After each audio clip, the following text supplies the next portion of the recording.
नमस्कार, India news देख रहे हैं आप और मैं हूं आपके साथ सचिन दुबे। शुरुआत करते हैं फटाफट खबरों की। देश भर में कोरोना वायरस महामारी के मामलों में लगातार बढ़ोतरी हो रही है। प्रदेश में 24 घंटे में 92,000 से ज्यादा नए केस सामने आए। देश भर में 514 मरीजों की जान चली गई। 60,000 से ज्यादा मरीज रिकवर भी हुए।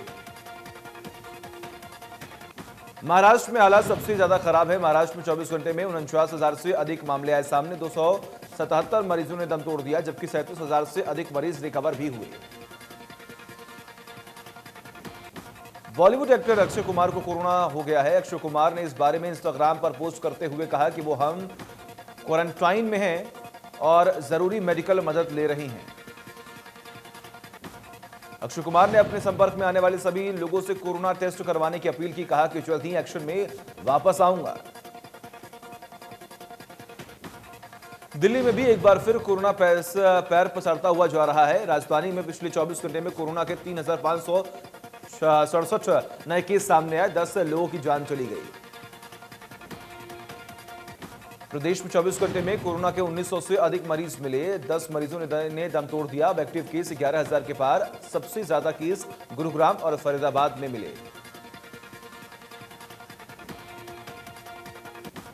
गाजीपुर बॉर्डर पर किसान नेता राकेश टिकैत पर हुए हमले को लेकर पंचायत बुलाई गई, जिसमें कृषि कानूनों का विरोध तेज करने पर फैसला लिया जा सकता है।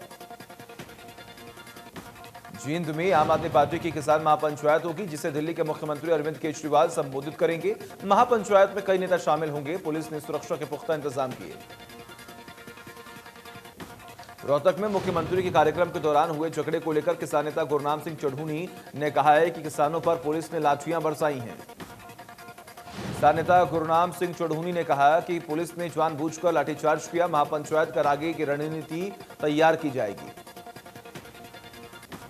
एनबी अवार्ड्स में इंडिया न्यूज हरियाणा का जलवा। इंडिया न्यूज हरियाणा को मिले 4 अवार्ड। जन सरोकारों से जुड़ी खबर दिखाने के लिए अवार्ड मिला। इंडिया न्यूज हरियाणा को best news coverage northern region का अवार्ड मिला। Best coverage on travel sector का अवार्ड भी मिला। सूरजकुंड मेले पर विशेष कवरेज को मिला अवार्ड। डिटेल में कोरोना का डरा दिखाने वाला बुलेटिन हिट हुआ। कोरोना को लेकर जागरूकता बढ़ाने वाले शो को अवार्ड मिला। Best campaign for social cause northern का अवार्ड भी मिला है। Best in depth series for regional channel Hindi का अवार्ड मिला है। इनेलो महासचिव अभय चौटाला ने उप मुख्यमंत्री दुष्यंत चौटाला को चैलेंज करते हुए कहा कि दुष्यंत पानीपत और हिसार में प्रोग्राम करते हैं, अगर दम है तो उचवाना में करके दिखाएं। किसानों ने कृषि कानूनों के विरोध में आंदोलन को तेज करने के लिए अब दलितों को भी आंदोलन के साथ जोड़ने की तैयारी शुरू कर दी है। इसी के तहत भाकियू ने शाहबाद में दलित और किसान महापंचायत बुलाई है। महापंचायत में ज्यादा से ज्यादा लोगों को बुलाने के लिए गांवों में प्रचार अभियान चलाया गया। किसान नेता गांवों में दलितों के पास पहुंचे और उन्हें भी महापंचायत के लिए न्योता दिया।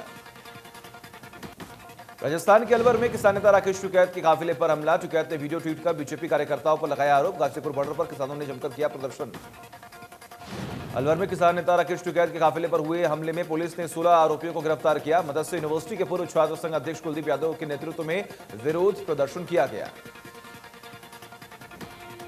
जांच अधिकारी ने बताया कि ये लोग काले झंडे दिखाकर विरोध प्रदर्शन कर रहे थे। इनमें से ही किसी ने टिकैत की गाड़ी पर भी पथराव किया। हमलों को लेकर राकेश टिकैत सीधे सीधे बीजेपी पर आरोप लगा रहे और कह रहे हैं कि किसानों का यह आंदोलन खत्म होने वाला नहीं है। मामले में राजनीति भी तेज हो गई है। बीजेपी ने हमले को लेकर प्रतिक्रिया दी है। बीजेपी सांसद चांदनाथ ने कहा है कि इस हमले में उनकी पार्टी का कोई लेना देना नहीं है। किसान नेता राकेश टिकैत पर हुए हमले के विरोध में चरखी दादरी में खापू सामाजिक संगठनों और किसानों ने जमकर विरोध किया और केंद्र सरकार का पुतला भी फूंका। इस दौरान चरखी दादरी से विधायक सोमवीर सांगवान भी मौके पर मौजूद रहे। विधायक सोमवीर सांगवान ने हमले के आरोपियों को सख्त यहां पर उनके खिलाफ सख्त कार्रवाई करने की मांग भी की है।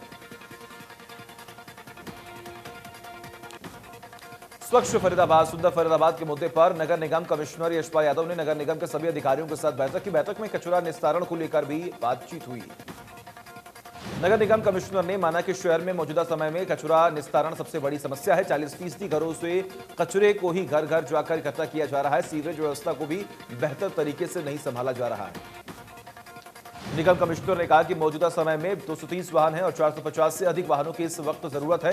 सभी 44 वार्डों में अलग अलग अधिकारियों की नियुक्ति कर दी गई है। सभी को मिलकर जिम्मेदारी उठानी होगी। अंबाला के पीडब्ल्यूडी रेस्ट हाउस में लगे जनता दरबार में गृह मंत्री अनिल विज ने जनता की समस्याएं सुनी। इस दरबार में ज्यादातर समस्याएं पुलिस विभाग से थी। पूरे हरियाणा से लोग अपनी समस्याएं लेकर आए। अनिल विज ने पत्रकारों से बातचीत करते हुए कहा कि लोग अपनी तकलीफों को लेकर जनता दरबार में आते हैं और हम कोशिश करते हैं कि उनकी समस्याओं का हल हो सके। उन्होंने कहा कि कोई भी आदमी अपनी समस्या को लेकर इस दरबार में आ सकता है। गुरुग्राम के नाथोपुर में बनी झुग्गियों में आग लग गई, जिससे 400 से 500 झुग्गियां जलकर खाक हो गई। इलेक्ट्रिक शॉक सर्किट के चलते ये आग लगी है। झुग्गियों में रखे सिलेंडर में आग लगने से ब्लास्ट हो गया और फिर आग फैलती चली गई। दमकल विभाग ने वक्त रहते आग पर काबू पाया। 18 मार्च को सोनीपत में हुए गैंगवॉर में सीआईए 2 को कामयाबी मिली। टीम ने एक और बदमाश को गिरफ्तार कर लिया। गिरफ्तार बदमाश अमित रोहतक का रहने वाला है। कोर्ट परिसर में बदमाश पर पुलिसकर्मियों ने गोलियां चला दी थीं, तो गांव बरोड़ा में स्कॉर्पियो सवार बदमाशों ने उसके बाप को गोलियों से भून दिया और मौत के घाट उतार दिया था। सीआईए पहले ही वारदात के मुख्य सरगना को गिरफ्तार कर चुकी है। आरोपी से क्राइम ब्रांच की टीम ने स्कॉर्पियो कार और बुलेट प्रूफ जैकेट बरामद की। इसी स्कॉर्पियो कार में सवार होकर बदमाशों ने कई वारदातों को अंजाम भी दिया था। मिट्टी सत्याग्रह यात्रा सिरसा पहुंची और गुरुद्वारे में विश्राम किया। मेधा पाटकर ने यात्रा में मौजूद सभी सदस्यों की बैठक ली और आगामी सफर को भी लेकर यहां पर बातचीत की है। इस दौरान उन्होंने सभी सदस्यों में जोश भी भरा। यात्रा में मौजूद सभी सदस्यों ने किसान एकता जिंदाबाद और मिट्टी बचाओ देश बचाओ के नारे भी लगाए। गोवाना की अनाज मंडी में गेहूं की आवक शुरू हो गई है। मंडी सचिव ने कहा कि मंडी में गेहूं की फसल की खरीद के लिए सभी इंतजाम पूरे कर लिए गए हैं और अभी तक 100 से ज्यादा किसानों को एसएमएस भेजकर उनको फसल लाने के लिए कहा गया है।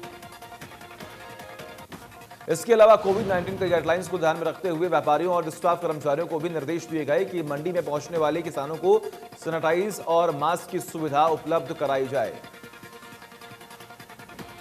सब्जी का मंडी में उचित दाम न मिलने से परेशान किसान खेतों में से लगी सब्जी उखाड़ने को मजबूर हो रहे हैं। रतिया के गांव अलीका में किसान ने गरीब गोभी की तैयार फसल पर ट्रैक्टर चला दिया और फसल नष्ट कर दी। किसान का यह कहना है कि मंडी में गोभी 1 से 2 रुपए किलो बिक रही थी, जिससे खर्चा भी पूरा नहीं हो रहा था। खेत जोतने से लेकर गोभी लगाने तक मेहनत की और खर्चा भी हुआ। कृषि मंत्री ने कहा कि पारेले बिस्किट जैसी कंपनी मुर्गी और पशु चारा उत्पादन करने वाली कंपनियों से अब राज्य सरकार अपने अधिकारियों के माध्यम से ही बात कर रही है और इन उत्पादों में बाजार के प्रयोग को लेकर बात किया जा रहा है। विभिन्न बिस्कुट उत्पादक कंपनियों, बेकरी, मिठाई उत्पादकों, मुर्गी पालकों और पशुपालकों से संपर्क कर बाजारे की खपत इन उत्पादों में प्रयोग करने के बारे में कार्य किया जा रहा है। जेपी दलाल ने कहा है कि धान जैसे अधिक पानी प्रयोग होने वाली फसल बोने की परंपरागत विधि को बदलने की जरूरत है। उन्होंने बताया कि सहायता समूहों और सरकार का उपकरण हैफेट के द्वारा बाजारे के विभिन्न प्रकार के बिस्किट और मिठाइयां बनाकर उन्हें हरियाणा के ब्रांड के रूप में विकसित किया जाएगा। कृषि मंत्री ने कहा कि केंद्र सरकार ने पाम ऑयल पर टैक्स बढ़ाया है। इस प्रभाव से सरसों की फसल के अधिक भाव देखने के रूप में साफ तौर पर मिल रहा है। सरसों का समर्थन मूल्य 4,650 रुपए है, जबकि बाजार में सरसों 5100 से 6,000 रुपए प्रति क्विंटल बिक रही है। कांग्रेस प्रदेश अध्यक्ष कुमारी सैलजा ने ट्वीट किया कि हरियाणा में कोरोना तेजी से फैल रहा है। हरियाणा वासियों से अपील है कि मास्क पहने और सामाजिक दूरी का पालन भी करें।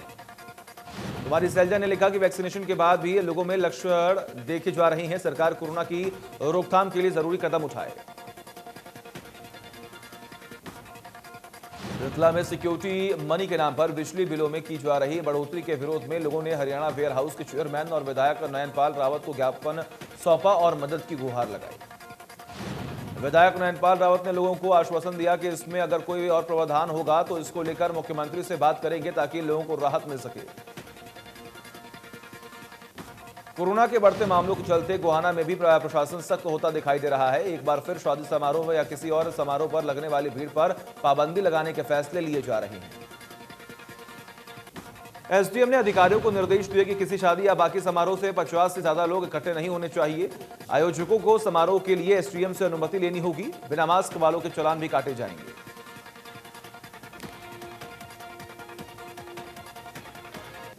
दो दिवसीय अरावली अंतर्राष्ट्रीय फिल्म महोत्सव के दूसरे संस्करण का उद्घाटन आईआईसीसी के सभागार में हुआ। इस मौके पर केंद्रीय राज्य मंत्री श्री कृष्ण पाल गुर्जर सहित हरियाणा सीएम के मीडिया सलाहकार अमित आर्य भी मौके पर मौजूद रहे।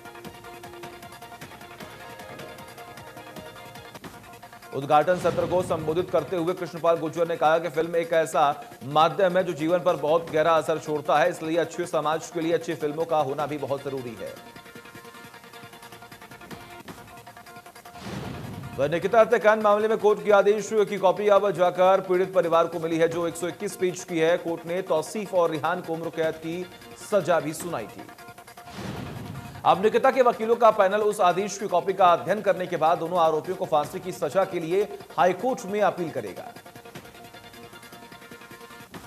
करनाल की अनाज मंडी में गेहूं की खरीद भले ही प्रशासन की तरफ से शुरू हो गई है, लेकिन धरातल पर वो नजर नहीं आ रही। बड़ी संख्या में किसानों ने मार्केट कमेटी के दफ्तर के बाहर दरी बिछाकर पंचायत की। किसानों की मांग है कि उन्हें बिना मैसेज के गेट पास दिए जाएं और उनकी फसल को खरीदा भी जाए। जिनकी फसल कटकर तैयार है, उन्हें मैसेज नहीं गया। खेत में गेहूं में आग लगने का डर भी बना रहता है। दफ्तर के सामने ही किसानों ने लंगर खाया और जमकर हंगामा काटा। किसानों को लंगर खाते देख एसडीएम पीछे के रास्ते से निकल गए। फरीदाबाद के आगरा कैनाल में व्यक्ति का शव मिला, जिसकी सूचना पुलिस को दी गई। पुलिस ने शव को नहर से बाहर निकालकर पोस्टमार्टम के लिए भेजा और जांच शुरू की। एसएचओ ने बताया कि 72 घंटे तक शव को शिनाख्त के लिए रखा जाएगा और आसपास के चौकी थानों में भी सूचना दी जाएगी। सोशल मीडिया के माध्यम से भी मृतक के परिजनों के बारे में पता लगाया जाएगा। चरखी दादरी के बाबा स्वामी दयाल धाम पर पंचायत का आयोजन किया गया, जिसमें इलाके के काफी सामाजिक और कर्मचारी संगठन के पदाधिकारी शामिल हुए। फौगात चुकाब के प्रधान का यह कहना है कि राकेश टिकैत पर किए गए हमले की उच्च स्तरीय जांच की जाए। हमले में शामिल लोगों को सख्त सजा भी दी जाए। किसान मोर्चे के आह्वान पर एफसीआई गोदामों का किसान घेराव करेंगे। भिवानी में अपनी मांगों को लेकर अनुबंधित स्वास्थ्य कर्मचारियों ने नागरिक अस्पताल परिसर में बैठकर नारेबाजी की और धरना दिया। नए ठेकेदार को टेंडर की कमान मिलने से कर्मचारियों में काफी रोष है। कर्मचारियों का यह कहना है कि नया ठेकेदार नए कर्मचारियों को भर्ती करेगा। उनकी मांग है कि उन्हें न हटाया जाए। मांगे न मानने पर वो आंदोलन करेंगे। पंजाब के बरनाला के गांव जिलमा के रहने वाले युवा किसान की हत्या किए जाने के मामले में बहादुरगढ़ पुलिस ने हत्या का मामला दर्ज किया और जल्द आरोपी की गिरफ्तारी का दावा भी किया। किसान की हत्या का आरोप उसके ही गांव के शख्स पर लगा, जो कि अभी फरार बताया जा रहा है। आरोप है कि उसने शराब के नशे में वारदात को अंजाम दिया था। झज्जर में विवाहिता ने दहेज प्रताड़ना और पिता के साथ हुई बदसलूकी के चलते अपने ही घर में फांसी का फंदा लगाकर आत्महत्या कर ली। विवाहिता की 15 मार्च को शादी हुई थी। मृतका ने सुसाइड नोट के में पति, जेठ, सास और ससुर को अपनी मौत का जिम्मेदार ठहराया। पिता का यह कहना है कि शादी के बाद से ही उसे दहेज के लिए ससुराल वाले तंग कर रहे थे। पुलिस ने 4 लोगों के खिलाफ केस दर्ज किया। गुरुग्राम में ब्लाइंड मर्डर केस में खुलासा हुआ। शुभम हत्या मामले में क्राइम ब्रांच ने 3 युवकों को गिरफ्तार किया। हत्या के मास्टरमाइंड ने आपसी रंजिश के चलते शुभम की हत्या की थी।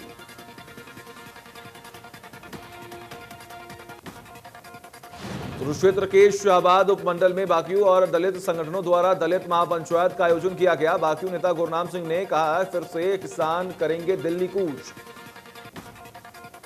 चढ़ूनी ने कहा कि जिस तरह से सरकार का विरोध कर रहे हैं, आंदोलन उसी प्रकार से चलेगा। बीजेपी नेताओं का जिस तरह से उनका विरोध चल रहा है, आगे भी उनका विरोध लगातार इसी तरह जारी रहेगा।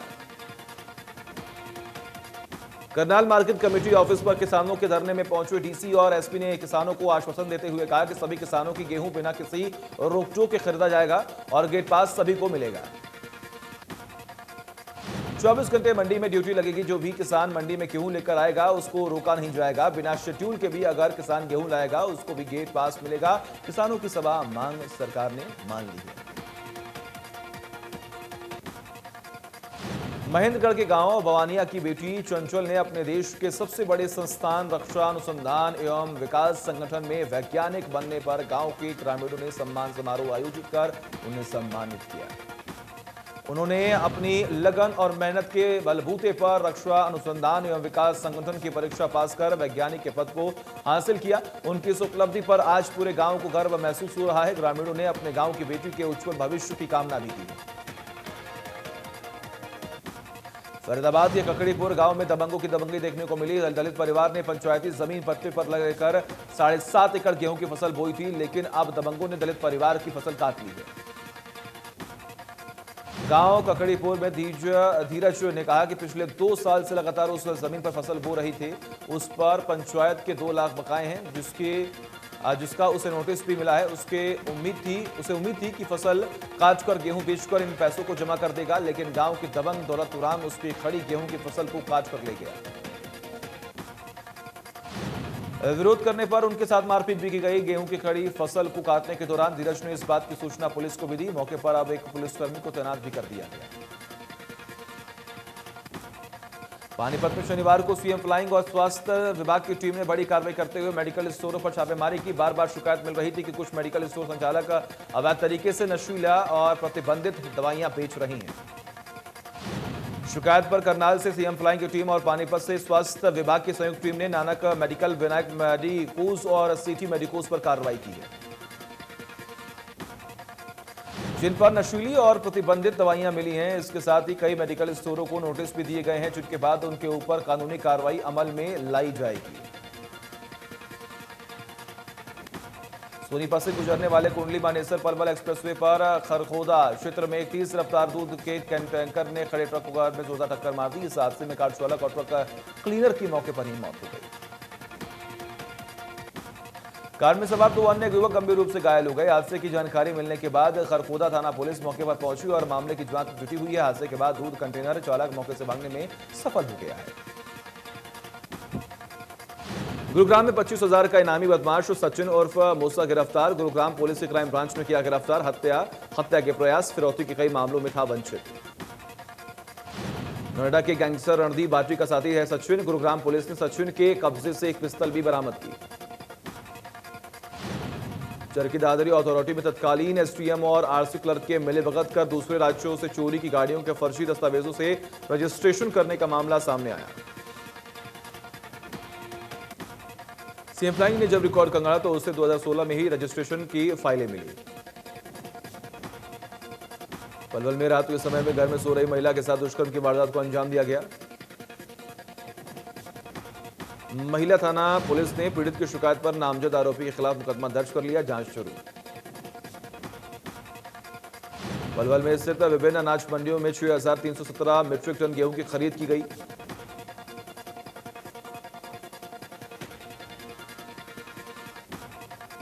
और अधिकारियों ने बताया कि मंडी में किसानों के लिए हेल्प डेस्क बनाए गए ताकि किसानों को फसल खरीद के दौरान कोई भी परेशानी ना हो।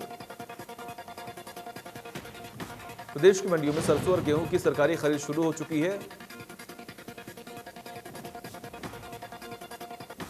किसानों की मेहनत की कमाई पर पशु गोबर कर उसे खराब कर रहे हैं। जगह जगह गंदगी के ढेर लगे हुए हैं। इंडिया न्यूज हरियाणा की खबर का हुआ बड़ा असर। तिंगांव खंड की बीडीपीओ पूजा शर्मा को किया गया सस्पेंड। जिला उपायुक्त यशपाल यादव ने जांच रिपोर्ट के आधार पर पंचायत विभाग के प्रधान सचिव को पूजा शर्मा के सस्पेंड के लिए लिखा था पत्र। यमुनानगर में अतिक्रमण हटवाने आई नगर निगम की टीम और व्यापारियों के बीच हुई हाथापाई। पुलिस अधिकारी सुखबीर सिंह ने कहा, दुकानदारों द्वारा सड़क अतिक्रमण का सामान सड़क पर रखा था, जिसे निगम कर्मियों ने जब्त करना चाहा। इसी दौरान यह विवाद हुआ। पंचकुला में नाबालिग बच्ची को अश्लील वीडियो दिखाने वाले को पुलिस ने किया गिरफ्तार। इंद्री में तेज रफ्तार का कहर देखने को मिला है, जिसमें एक ट्रक ने बाइक सवार को कुचल दिया। घटना की सूचना मिलते ही पुलिस मौके पर पहुंची और मामले की जांच शुरू कर दी।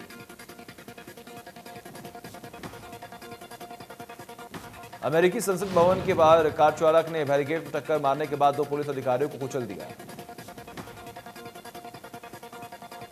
पुलिस की चलाई गई गोली से कार चालक भी घायल हो गया, जिसकी बाद में अस्पताल में मौत हो गई।